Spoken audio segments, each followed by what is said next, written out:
Ay mga sipag, magabi po sa ating lahat. Share ko sa inyo mga sipag para mas lumaki pa po ang kita natin dito sa bonus program po mga sipag. Opo mga sipag, kasi nga po meron pong isang content creator mga sipag na ginawa niya po ito mga sipag. Ito yung kanyang sikreto o strategy para mas lalo pong kumita na malaki dito sa bonus program. Tandaan nyo po mga sipag, halos 50,000 mahigit sa isang buwan na kinita niya. Sa papamagitan lang po iyan ng bonus program. Ano ba yung bonus program? Yan lang po ay about dito sa interaction, masipag share, then comments po masipag dito po sa ating news feed. Sa news feed po masipag hindi po kasama doon sa reels po at stories. So ibig sabihin masipag, kahit dito ay text, kahit dito ay photos, video, masipag, sa Instagram ads po masipag, babayaran po tayo sa pamagitan dito sa newsfeed na ina-upload.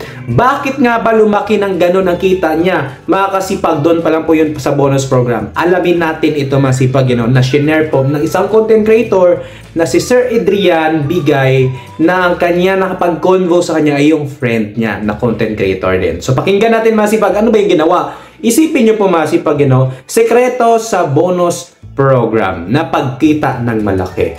So click natin, pakinggan natin masipag. Sikreto sa bonus program. Ito ang earnings ni Denver na umabot na ng $2,000.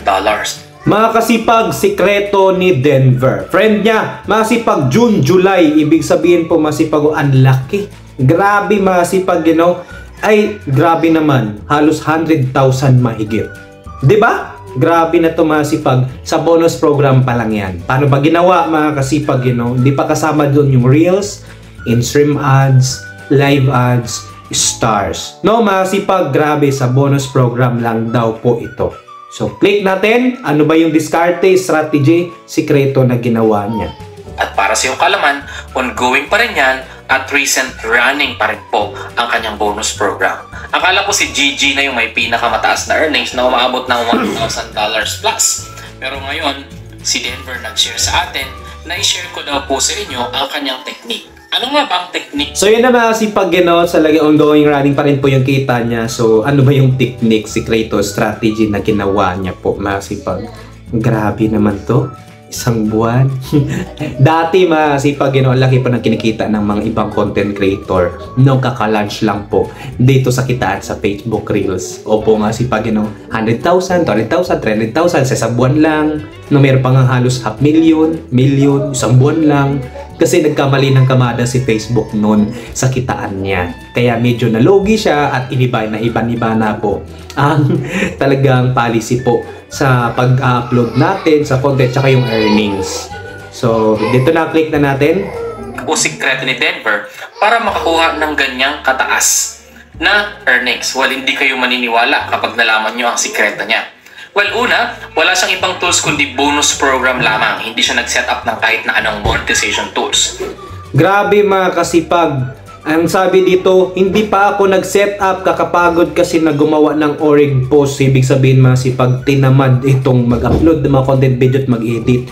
So ibig sabihin masipag, bonus program at ang sabi dito ay photos lang po or text, sama na natin yung mga ina-upload niya, yung madalian lang na mga viral na photos po masipag, So grabe, depende kasi ito mga sipag, sa kanyang Facebook page o Facebook profile account kung ano yung mga topic niya. Kasi yung iba po mga sipag, yung tinutugma po nila, yung kanilang category, yung kanilang brand name or yung kanilang content nila, kung ano man yung content nila, yung category nila doon masipag about ito sa basketball, na mga update, mga memes po, kaila LeBron James, o iba pa po masipag na for fun, or yung mga iba naman na mga photos na ito po yung IQ test, masipag mga logic, masipag meron po yung mga ganun for fun, or mga kalukuhan, or yung iba naman po masipag yung mga text na for fun, kalukuhan, Talagang yung iba naman po magkasipag, ang ginawa naman po nila ay yung mga update ngayon sa social media ng mga artista. Ay yung mga chismis. Kaya marami mag-share, magko-comments. So ang dami pa po. Kaya dito talaga sa social media may sipag, kinakala magiging madiskarte ka, magiging matalino ka. Kasi iba-iba po dito sa social media yung mga category na pwede nyo pong pagkakitaan. Iba-ibang mga features na pwede pagkakitaan. Stars, ads on Reels, masipag, at live ads, in-stream ads, bonus program, di ba? Sa interaction, comments, like, shares, no? And iba pa yung doon sa walang kitaan doon sa ads on Reels kasi iba po yung category na yun, pati yung story, hindi po kasama yun sa stories. So dito masipag, panoorin pa rin natin. Pangalawa, nakukuha niya lang naman po ang kanyang mga posting or earnings sa mga pictures, photos na ina-upload niya. Grabe masipag, nakukuha lang po yun sa pamagitan lang ng photos, picture masipag na ina-upload lang po niya, yun na yun. Yun lang po. So ibig sabihin masipag, kung napapansin nyo po, yung mga photos na mga update na galing sa mga news update, no, mga pangpachismis na galing lang po ito doon sa mga nagba-viral o sikat o mga artista, no, na mga photos, ayun na nga po masipag. Alam nyo po maraming mga shares doon, comments doon, kasi yun po yung talagang content nila, chismis update po sa mga artista. Ayun masipag at iba pa po mga kilala na content creator na nagba-viral, doon po sila kumikita doon. Upload ng photos na wala po silang violation. Pangatlo, itong isa sa mga sikreto niya ang pagpo-post ng every 2 hours. So naglagay siya ng 2 hours gap sa pag-upload para daw Ayun na masipag, every 2 hours daw po bawat tayo nag-upload ng content video. So no, every 2 hours para sa loob ng 2 hours mapapanood po nila yun, mapapacomment sila, mapapashare. Then dahil po yun ay nag-aapoy, yun po ay talagang yung engagement doon, so kinakailangan mo pang sundan pa 2 hours kasi nga hindi pa po tapos yung pag-i-engage doon. At kahit di pa po tapos doon, patuloy ka lang po, patuloy pa rin po yun makapag-engage masipag yan, makapag-interact. So ibig sabihin po masipag, another 2 hours na naman po, so ko-comments, magre-react naman po sila doon sa i-upload nyo po, natugma doon sa mga topic mo sa inyong mga category ng inyong brand name o Facebook page o Facebook profile. No, kung yun talaga ang inyong mga content, dapat yun po talaga ang iyong makukuha ng mga followers at dapat yun pa rin po yung mga content na ina-upload mo. Kasi kung sino yung nag-follow mo sa'yo, kung sino yung nanonood sa'yo, so kung sino yung nagko-comment sa share dyan, ay yun yung mga gusto nilang content. No, masipag, kaya patuloy ka sa ganung content kung saan ka nakilala, yung brand name mo, yung page o profile mo, kung saan sila nag-follow. Yan. Iwasan ang too much traffic sa kanyang page o pati sa mga profile siguro na gumagamit ng bonus program. So every 2 hours, mag-upload. At hindi ko ine-expect ang isa sa mga sikretong shinare niya. At ito na yon. Kapag ikaw daw ay nagkaroon ng trending, siguro at least 500 likes or 1,000 likes, pwede mong i-boost sa halagang 300 pesos. Ibo-boost mo gamit yung boosting system ni Meta. Ayun naman kasi pag ang ginawa pa pala niya na isang strategy o discarding na ginawa niya, hanggat ito'y nagva-viral yung content na yun, masipag, yung photos na yun, ang daming mga interaction, engagement po, masipag, sinasabayan pa niya ito ng pagbo-boost. Yan na sinasabi masipag, sugal-sugal. Kuya Chris, hindi ba tayo magka-violation dyan sa photos na yan? Na hindi po sa atin? Yan. Kuya Chris, hindi ba tayo magkaka-violation dyan or dyan sa pagbo-boost? Di ba yan hindi po required para for monetization? Para pagkakitaan. Dito masipag, ang pagbo-boost po talaga masipag, hindi required para tayo po ay ma-monetize. No, so kinakailangan organic dito. Di ba mga kasipag, maging natin yung requirements ni Facebook sa pamagitan po ng organic na pamamaraan. Etong pagbo-boost naman na pag once na ikaw ay monetize, ito po yung sinasabing sugal. Yung pagbo-boost kasi masipag, advisable ko yan sa mga nagbe-business. Kahit hindi pa sila monetize, so pwede po silang mag-boost para lang po, kasi nakatarget sila doon sa kanilang produkto sa kanilang servisyo, sa kanilang brand name, na mas lalo makilala ito, ang kanilang produkto, servisyo, brand name. Kahit hindi pa sila monetize.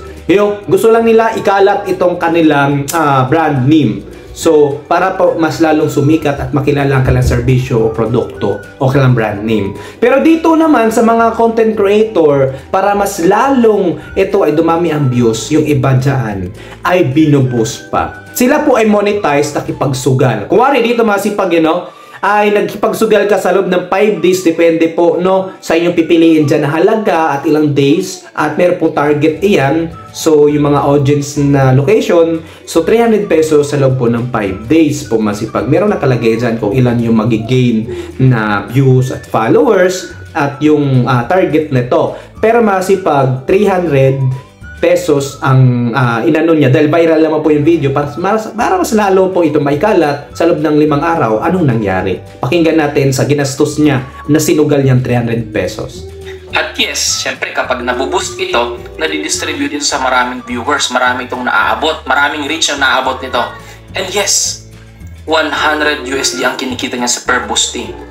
So, I'm thinking... So, ibig sabihin mga kasipag, 100 USD. So, sa loob ng 5,000 mga kasipag, ay kinita niya po iyon sa sa palaran niya o talagang sugal niya doon sa 300 pesos. Yun mga kasipag kasi siya po ay monetize na. Sugal-sugal talaga masipag, So, yung mga hindi pa po monetize masipag, hindi ko po advisable na mag-boost po masipag, Kinakailangan organic. Baka sakaling hindi pa kayo matanggap dyan for monetization, hindi pa kayo ma-monetize pag-apply nyo. Pero pag once monetize kayo, nasa inyo na po masipag kung makipagsugal po kayo.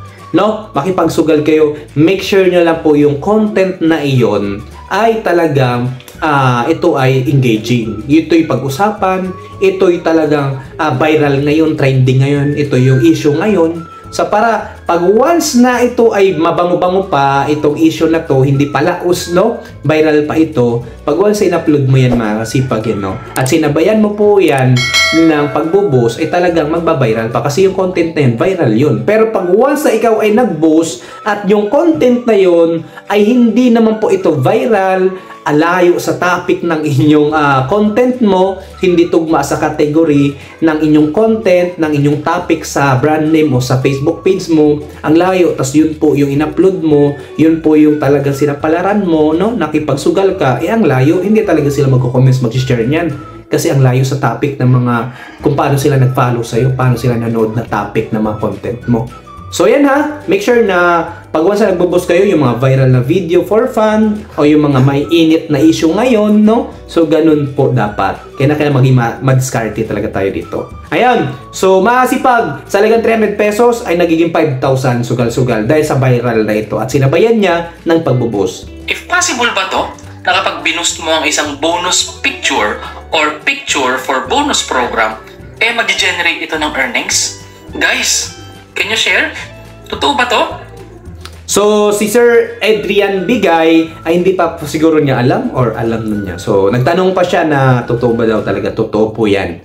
So, totoo po sugal-sugal po yan. Ganun po yung ginagawa ng karamihan ng ibang content creator para mas lalo pa pong mag-viral ang kailang content video at para mas lalo pa pong makilala ang kailang brand name. Lalo pa pag once na hindi na po sila nakilala or talaga unti-unti na silang nakalimutan ng mga tao.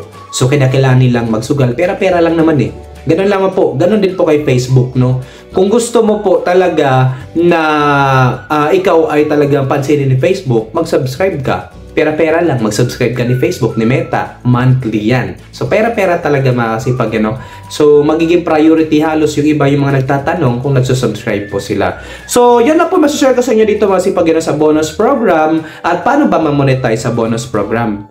Kuya Chris. So dito masipag, para monetize tayo sa bonus program, yung iba naman na imbitahan na for invitation, masipag, at yung iba naman na hindi, kinakailangan talaga dito na ikaw ay talaga na-comply sa policy po ni Facebook, sa content monetization policy, partner monetization policy, talang common standard, at make sure po dito na ikaw po ay talagang active, consistent ka sa pag-upload na video, kaya pinagtrabawan mo itong kay Facebook. Kuya Chris, ano naman yan? Hindi sa atin yung mga photos na yan. Kuya Chris, hindi sa atin yung mga video na yan. Masipag, hindi po lahat ng video o photos ay may claim. Lalo po dito sa atin masipag, na isa lamang pong mga content creator na ikalat-kalat lang po yung video na i-upload na hindi po nila alam dahil sa viral na video na yon, pwede po ipagkakitaan dahil wala ka pong rights o claim doon na talagang pagreklamo na ginawa doon sa kay Facebook sa settings. So yan po masipag, ako po si Chris TV, nagbigay po sa inyo ng tips and advice, nag-share po sa inyo para maging aware po ang bawat isa, para magkaroon po ng karagdagang kalaman sa pagbablog dito kay Facebook at YouTube at iba pa pong platform. So yan po masipag, sana po meron kayo naintindihan sa content video at sana po nakatulong, at kung gusto nyo masipag, pasupport nyo po sa ating YouTube channel na Chris TV po masipag, pasubscribe na po masipag, hindi pa ka-subscribe, at pindutin na rin po ang notification button para masisya bago video upload. At kung meron po sa susunod ka naman masipag, mag-comment down below sa baba para pag nabasa ko yan, sasagutin ko yan at magagawan po natin ng content video yan. Hanggang sa huwag niyo po kalimutan mag-like and share masipag. Maraming sa panood. Have a nice day and God bless.